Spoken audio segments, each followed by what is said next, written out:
এই শোনো, মেয়েরা একটা জিনিস পারে না, বুঝছো? মেয়েরা কি পারে না? হ্যাঁ, নিজের পড়াশোনা নিজে সামলায়, নিজের সংসার সামলায়, নিজের বাচ্চা কাচ্চা সামলায়, তারপর তোমাদের মতন বলদ জামাইদেরও সামলায়, তারপরে সন্তান পয়দা করে। তোমরা কি সন্তান জন্ম দিতে পারো? পারো না তো তাহলে কিভাবে বলো হ্যাঁ যে কেউ কিছু পারে না, মেয়েরা কিছু পারে না? আই কোন মুখ দিয়ে বলো? হ্যাঁ, তোমরা যে সবসময় বলো যে মেয়েরা কিছু পারে না, মেয়েরা কি পারে না? হ্যাঁ, ওই নাসাতে গিয়ে দেখো মেয়েরা কাজ করতেছে, সব ক্ষেত্রে হাসপাতাল, ইঞ্জিনিয়ারিং প্রতিষ্ঠান, সব জায়গায় দিয়ে দেখো মেয়েরাই বেশি কাজ করতেছে। তোমরা কোথায়? ছেলেদের কয় পার্সেন্ট? 20%, আর মেয়েদেরই 70-80%। তাহলে মেয়েরা কি পারে না? হ্যাঁ, কি বলতে চাচ্ছ? মেয়েরা কি পারে না? কি পারে না মেয়েরা? বলো আমাকে, বলো, জানান দাও। মেয়েরা মেয়েদের এই চোপাটা বন্ধ রাখতে পারে না, যেমন তোমার চোপা।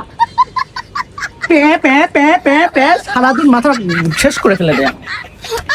যেখানে যাবো প্যাঁ প্যাঁ প্যাঁ।